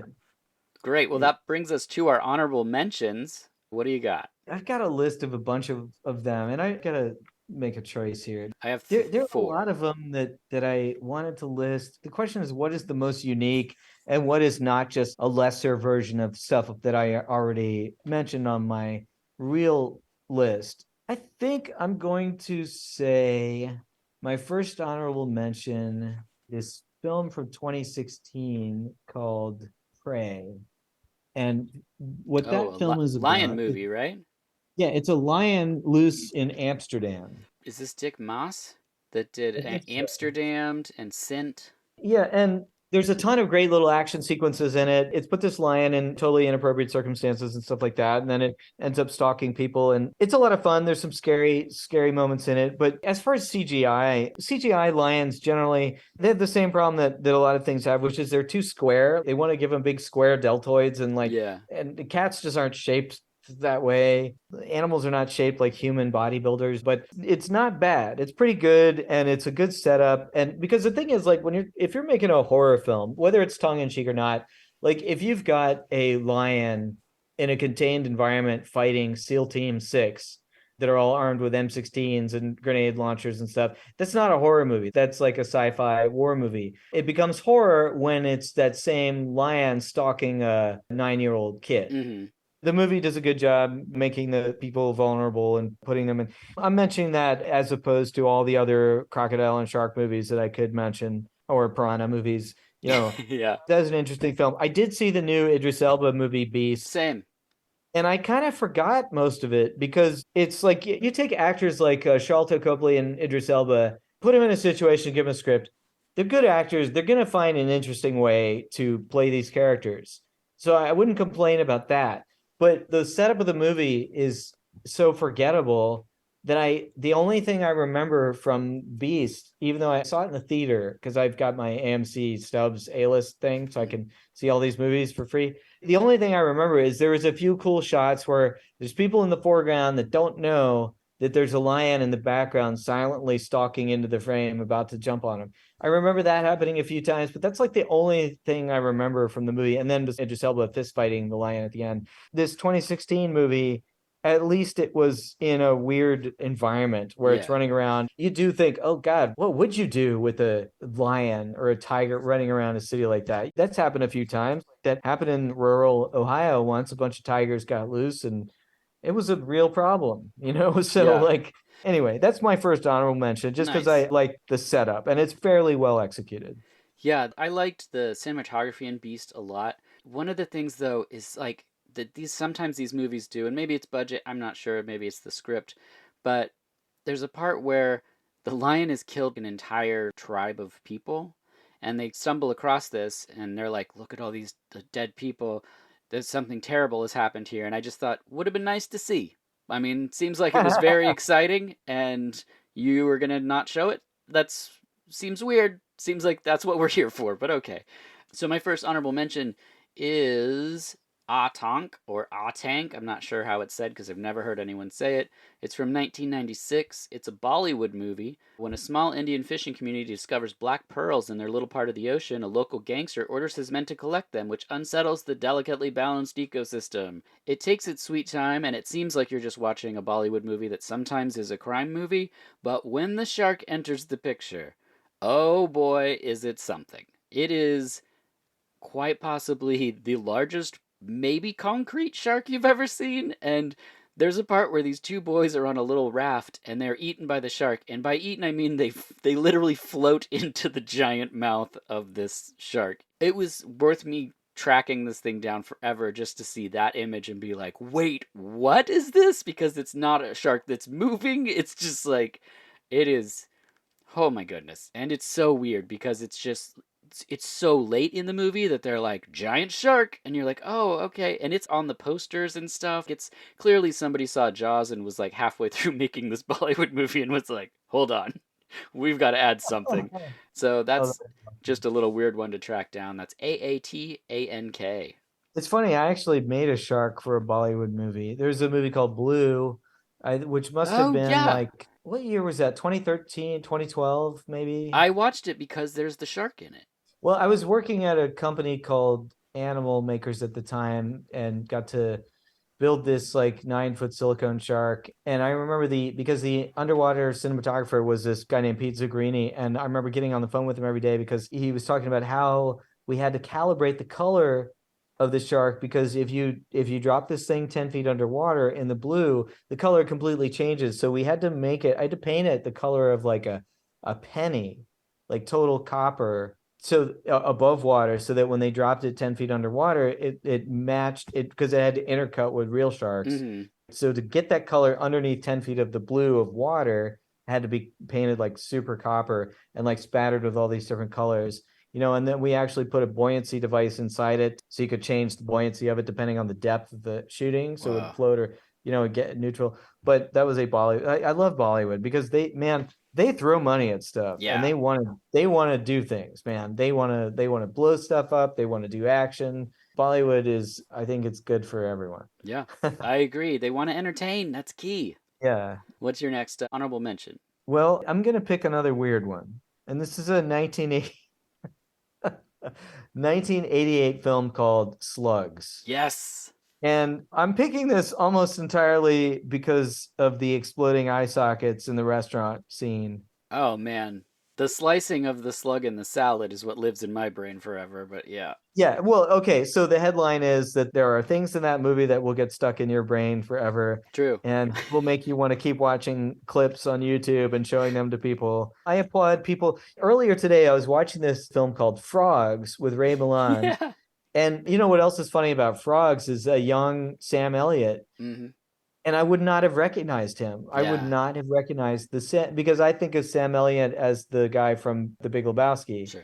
So seeing him as this like 35-year-old guy in a denim shirt, it just didn't look. Mhm. But the problem with Frogs is it's all these different animals. It's like snakes and spiders and alligators and all these different things. There's a great scene of a guy getting eaten by alligators, but the alligator has its mouth taped shut while he's wrestling Mhm. around with it. It's Yeah. funny. But I thought that Frogs was going to be about a bunch of big giant rubber frogs eating people. And that's what it should be. I want to see frogs the size of a beanbag chair just breaking down walls and just eating toddlers. Yeah. Like Night of the Lepus, but with frogs. Yeah, but frogs wasn't that. It was just like this island where every animal, all the bugs and critters are just attacking people. I don't even know why it's called frogs. But slugs, it gives you slugs. They have tiny little teeth in their mouths. Yeah. I love You know, slugs. what else can you say? It's so good. It's better than Squirm for sure. Yeah, and I was considering other various movies like Ghost in the Darkness is another decent lion movie. Mhm. There's a bunch of shark movies, Deep Blue Sea. I'm gonna stay with Slugs because it is interesting and it is ridiculous exploitation movie full of effects and slimy monsters, and you need that. Yeah. Oh, I totally agree. My next one is Blades from 1989. I couldn't put it on the list because technically it's not a creature, it's a possessed lawnmower, but it's directed by Thomas Rondinella.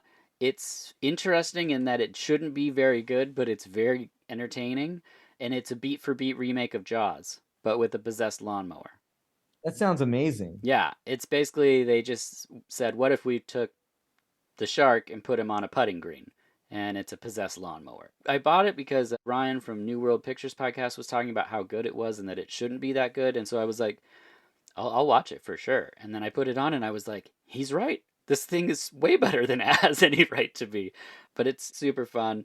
So my actual real pick, since I couldn't put Blades on there, is Psycho Pike from 1992, directed Nice. by Chris Pochin, who directed Radioactive Reporter. Toxins in a lake drive a big pike fish crazy, and it suddenly begins to attack all the people that are attending the lake.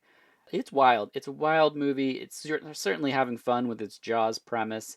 And there's some effects where you can see someone clearly is off camera with their arms inside the pike head, just like slapping the jaws together at the actors. And I love that. I love the we don't have a lot of money, but we want to make a movie kind of thing. This movie has that in spades. So if you want to see a fun riff on Jaws that actually does have a fish, Psycho Pike. I can't remember if you'd sent me the image or if I just found it, but there's that shot of the fish just chomping on that guy's Yeah, neck. yeah, yep. I love that. Yeah. Yeah, because you've seen that level of like where you're clamping down on an actor with the fish. Love it. Yeah, yeah. And Psycho Pike, that movie's hard to see. It's hard to It watch. is, yeah. I think I found it on Tubi or something, Yep, you know, when it looked like a really bad VHS. real rough. Yeah. They should do a 4K remaster of Psycho Pike. I hope Vinegar Syndrome does. I hope they do, and I hope it costs $50 and I'll buy it. Well, just last year they released the Blu-ray of Alligator. Yeah, we'll have that, but here, there's the Blu-ray of Alligator. I have 1 and 2. But up until then, I had this, which is a total bootleg, but I had to own it. Oh It's man, it's awesome. yeah, it's like it's Is that Korean? it's got Korean subtitles on the bottom of the screen and on the back of the box. I had to get it from Korea. So seeing this Blu-ray, I was just like, this is incredible. The special features on the Blu-ray are really amazing. I honestly don't even really love the sequel, but it was like a bundle pack, and I was like, oh, I know I'm gonna buy it anyway because I'm gonna collect this stuff. So I don't know if I've ever watched the sequel all the way through. the New Mutation, it's not. It's just not Alligator is the thing. Yeah, it's funny. It's like you can't make these movies twice. Jaws 2 is pretty good, Mm-hmm. I think. Don't you agree? Yeah, yeah, I do. I enjoy too. It's so hard with movies like that, and like Jurassic Park too, where it's just like the first one is so sort of groundbreaking and very like signature in its work that anytime you try to copy it, I mean, you're copying it in a way. And so then you're like, well, how do I make it different? And then those deviations can feel weird because they're not the same as the first one. It's a tricky thing. Yeah. Did you have any more honorable mentions? Well, I have one last one. That's it. I have a couple, I guess, that are worth mentioning briefly. I do think people should watch Alexander Hodges' Piranha 3D, the first one. Same. Yep. I don't know what to say about it, if it's great cinema or not, but it is a spectacle. They went for it in a way that I haven't seen. And, Christopher Lloyd's in it and a few other. Richard Dreyfuss. He reprises Yeah. his Jaws role.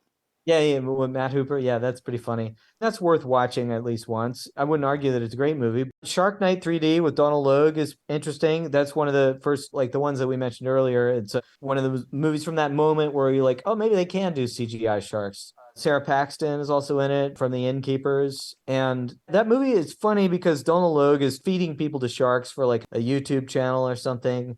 And it's funny because while he's doing it, he's giving them monologues about how sharks aren't that dangerous. Yeah. And that was pretty funny. There's a crocodile movie from the 80s called Dark Age. Yeah.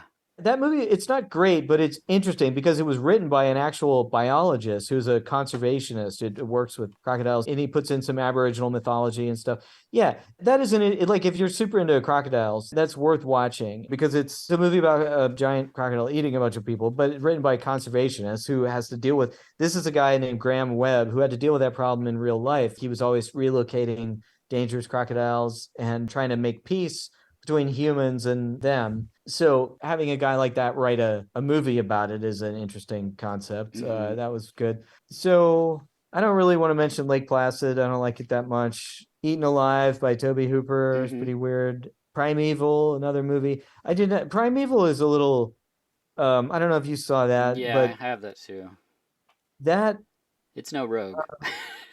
Yeah. The CGI It's antics of this thing it's are just crazy. unwatchable in my. Yes. Uh, the sad thing about that is that that's supposedly based on this real story. The thing that's a bummer about that is that they could have made a movie like Rogue out of that story, but Mm-hmm. instead they make this movie about the CGI thing that's just running around like a video game, and it's unwatchable Yeah. for that reason. Yes, there are a couple good actors in it, but it's sort of like Anaconda. Anaconda is a movie that I think had a great setup and a sort of irresistible sort of premise. And it's also full of a bunch of fun actors that you want to watch in this situation. But then the CG snake in that movie is out of it's so out of control. Yeah.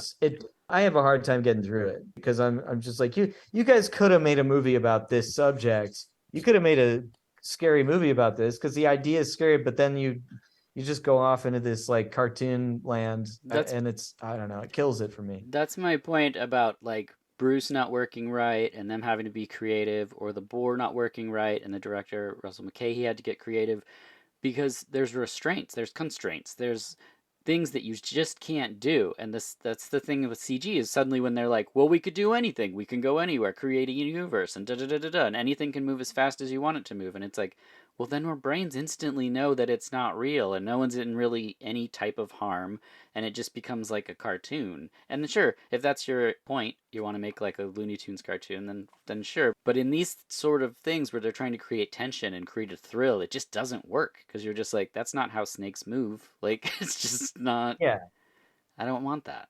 That's not my it flavor. defies the laws of physics. Yeah. And one of the funny things about Anaconda is that the guy is actually somebody that I mentioned earlier, the special effects guy that builds all these underwater. Oh yeah. Yeah. He did the practical snake in Anaconda, and Oh, cool. he was talking about how when you build a jointed mechanism in the shape of a snake, there's certain things that it just can't do because of physics, because it's not rooted with two legs and a spine. It's Mm-hmm. it's a jointed thing. And the funny thing about that is if your hydraulic snake, and hydraulics are incredibly powerful. They're much more powerful than a real animal. So if a hydraulic mechanism cannot move a certain way, then a biological animal sure as hell could not. And so whenever you had to ditch the hydraulic robot and use CGI, in that movie, that's an indicator that that's a stupid shot because it's not physically possible, Yeah. But John Voight is really fun. The setup is fun. I don't know. I'll watch that once every 10 years just as like Yeah. just to see if there's something I like about it this time. Yeah, sometimes I just want to watch a movie where things are going to eat people, and so it'll just be depends Yeah, on luck of the draw sometimes. But exactly. Okay, what about you? More honorable mentions? oh, the last one I was going to say was There's Nothing Out There from 1991, directed by Rolf Konetsky, who now just does softcore movies, I believe. He did one called Mood Boobs, which I did look up. I'm not going to lie. But yeah, so this movie, There's Nothing Out There, I've mentioned it before, but it's now out on Blue, which is crazy. But I just had a preview copy that we got at the promo copy at the video store back in the day. It's the super indie alien comes to Earth, starts eating people kind of thing, like super super low budget, super indie, very much 1991. But it's like I just loved the passion of like these people working on this film. They wanted to get this thing done. You could feel the work and labor they put into it. They knew they didn't have the budget, so there's like it's self-referential in ways that's pre-Scream. There's a part where somebody swings on a boom mic acknowledging that it's a movie. It just does all these very strange things in a way that I found so entertaining and endearing that I didn't think it would ever see the light of day. And so the fact that it's now on a Blu-ray, I think by Vinegar Syndrome, I could be wrong. I just wanted to put it out there because I don't think anyone's really going to pull the trigger on picking this one up. But Yeah, let me write down. What is the name of that one? there's nothing out there. Your list is definitely more interesting than mine. You've got a few. Well, I kind of knew that you were kind of gonna hit some of the really big ones, so I wanted to throw in just that's why I went with like a personal, like almost it can't be like best to worst for me, so that we would round it out, and then we hit on some of the same stuff together. There's also this movie right here, Evil in the Deep. I just recently tracked this down. This is Huh. it's a G-rated film, originally titled The Treasure of Jamaica Reef. Then they wanted to capitalize on the Jaws craze, so they shot a bunch of R-rated stuff to stick into a G-rated movie. So they found the footage for this, but rather than put it into the movie, it's like all the footage edited together sequentially, but in its own chapter in the menus. So you can watch, they call it Evil in the Deep, and it's the R-rated scenes put together, and put together they are so bonkers and weird. It was utterly fascinating. I just watched it, and I love that it says rips your nerves to shred, rated G. Wow, It's just, that's hilarious. it's an That's my interesting weird little thing, but it has it's my favorite is, so there's a part where this lady is underwater and she's just kind of floating, and then there's these sharks behind her, real sharks, and then you just hear them going and it's the funniest thing to imagine sharks just savoring the like, oh, this is delicious. Like it's there are some other movies where there are just individual scenes of animals like yeah. eating people that are like very scary. One that comes to mind for me was just in Peter Jackson's King Kong, Mm-hmm. all the bug monsters, Yeah. especially those weird slug things that eat Andy Serkis's character, who's like, was he the Yes. cook or whatever? Those things are effing Yeah, terrifying. they Like are scary. those are scary. And there's some creative choices there that I think were really, really outstanding, which is that whole sequence where you have all these bug monsters and slugs and things just attacking the people. They're very silent, Mm-hmm. and like a lesser filmmaker, like a more mediocre, big, dumb, big budget CGI idiot would have made all those things like really loud and have all these Screaming. noises and stuff, but they made them very silent and that made them scary. Yeah. And those things that eat him, those pink slug things with the lamprey mouths Yeah. that just like those are like scary. Yeah. It's like the one sequence I really like in that movie. Yeah, and it's really funny that they're shooting at the cricket things with a Tommy gun, a full auto Tommy gun, not even looking, just going, Yeah. and like, but miraculously not hitting the other actor, just Yeah. killing the bugs and knocking them off. Like I almost mentioned the Prophecy, that grizzly bear Oh movie. yeah. Oh, and then the other movie, this should have been on my list, Orca. Yes. That's a great movie. Orca is a deeply disturbing movie because it's like it's a movie after Jaws where they're like, let's make a Jaws movie about a killer whale. But killer whales are mammals, man. A shark is not a very bright animal, but killer whale is a mammal with a brain the size of a beach ball that has all these complex social interactions, and they play with things and they hold grudges and they can probably play chess and do your taxes and echolocation, and they have different languages in different parts of the world. So the idea of doing an orca film where there's an orca that just hates this guy Yes. and wants to hunt down this one guy and kill him, that's really clever and funny in a disturbing way. But everybody should watch that film. Yeah, I agree. Orca's super good. I like your inclusion in the lawnmower movie. It makes me think of the Mangler. Yeah, yeah, it's got well, not really, but yeah, that was I was so confused when I saw Mangler in the theater. Well, the book. I don't remember the movie, Oh but yeah. That brings us to the fantasy portion of the episode where we create our own creature movie. So what do you got? why don't you start? So I want to ask you, Mm. like myself, you enjoy these kind of movies because there's something disturbing about, I don't know if you go out and go camping or anything, but you're out in the woods, you're out somewhere. The idea of being hunted and eaten and having the flesh ripped off your bones and chewed and swallowed by an animal is disturbing. And it's a primal thing that's hardwired into our brains, I think, to think those thoughts and want to watch out for big scary things under the water or in the forest. So Mm. what do you think has not really been represented in these kind of movies that you would want to see? Well, that's a great question. And I think it's something that we've touched on, and that's just I would like to see tension come back. I think when you mentioned the silence of the creatures in the King Kong sequence, that needs to come back. The less of the shouting and more of the stalking, because that's the thing that's so terrifying about people walking on trails is that when there's wildcat issues like you would have like in LA and stuff, it's like you can't hear these things and they just blend in. And the idea of like almost seeing something, because like if you're watching a ghost movie and something, you just notice something in the back of the frame, just like a little subtle something, it can be like terrifying, but they don't do that often with creatures. And so it'd be great if there was a movie that wasn't really hiding them as much as just giving you opportunities to see them if you were looking in the right place, and then having you notice things over time of like things being in the wrong. It's like in the slasher movies where the person's cutting an apple and they stick the knife in the cutting board and they turn around to the fridge, they come back and the knife's missing from the cutting board. Love that. You get that with the killer stuff, but it's never with the animals. But animals all have different behaviors and things, and so it's like there's ways that people could play with things, much like what I was saying with the spider entering the shoe, that you could have us rethink daily things that we just. So I had this pitch idea for arachnophobia before I knew there was going to be a remake. And it's just this simple. It's the understem of like a toilet, and then you see a real spider, not a CG one, crawl along, go up the side of the toilet, and someone comes in and drops their trousers and sits down on the toilet, and the spider just goes slowly in between the space of the seat and the toilet. And then it pans up to the person reading a newspaper, and you know that that guy's junk is hanging in that toilet right next to where that spider is, and then it just says the name of the movie, whatever the spider movie is. Because just that one bit would make people rethink that tiny little space between the toilet and the seat.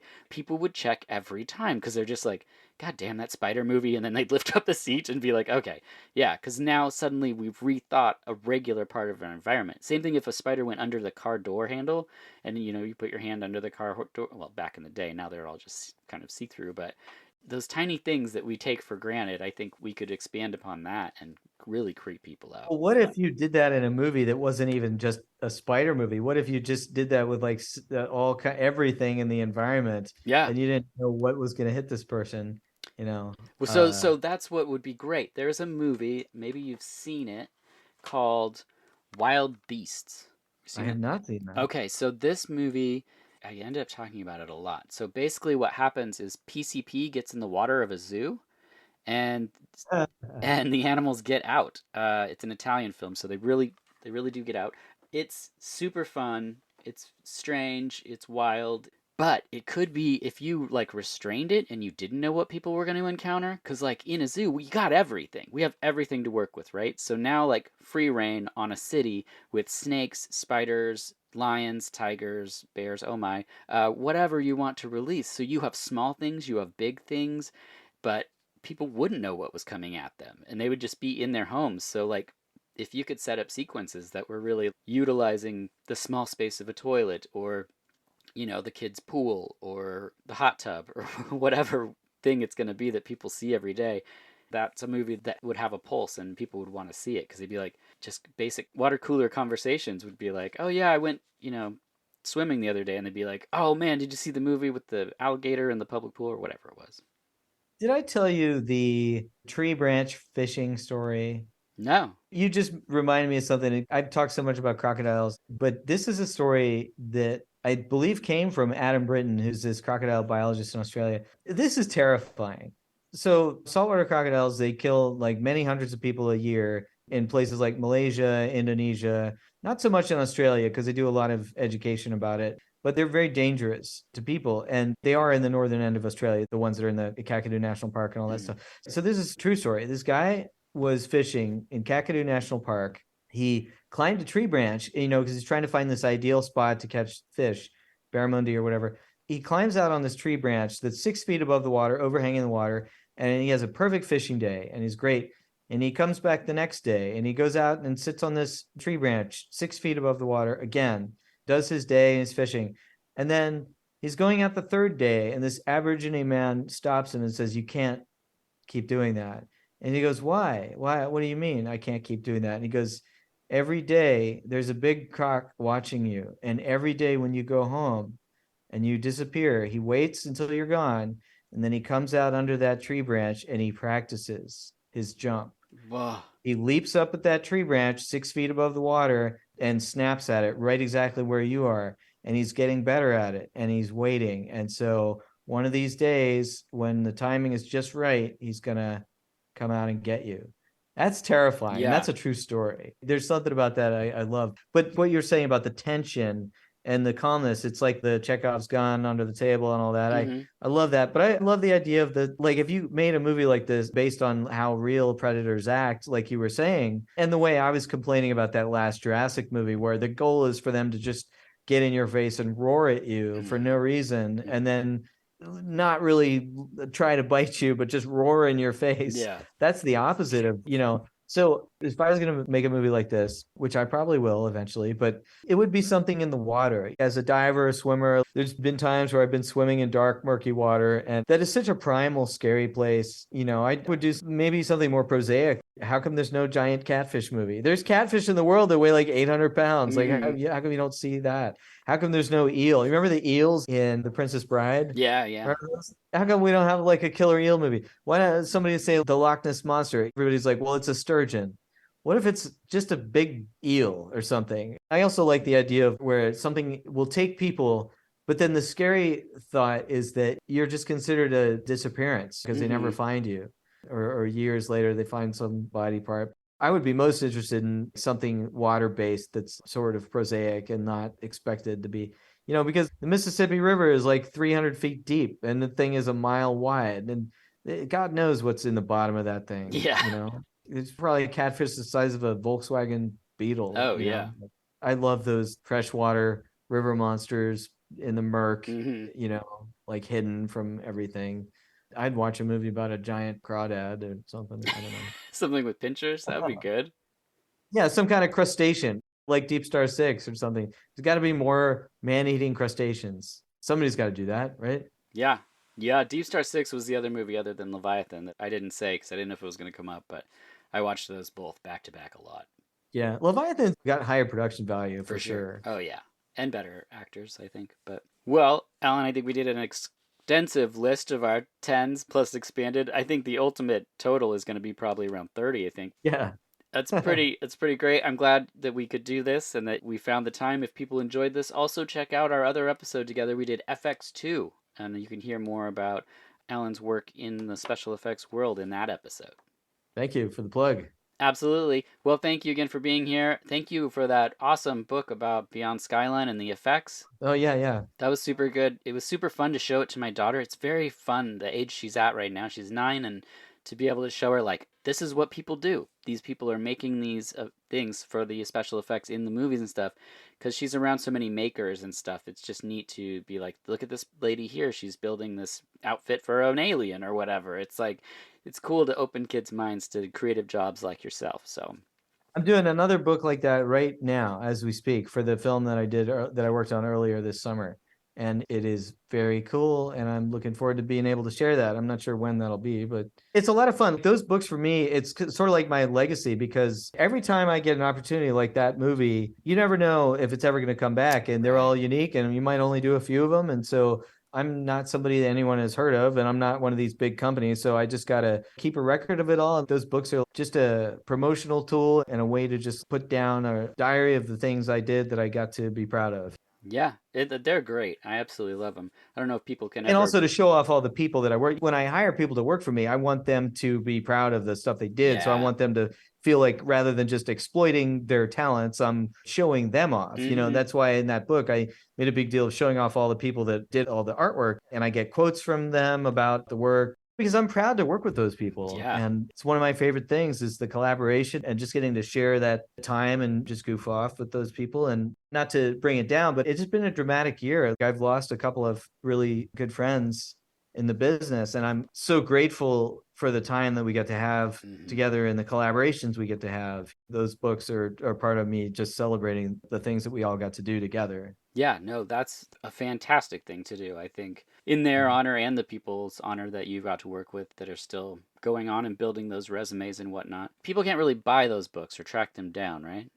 That one, I had permission from the producers to publish it, but the publisher that I went to didn't want to do it, so I just printed those myself. So it's sort of in a gray area right now, where if anybody was super interested in it, I could probably figure out a way to get one, but they're not for sale like on Amazon or anything like that. So it's something that I'm hoping to do in the future, maybe like a bigger compilation of things. But right now I'm just making those for my bigger projects. Right.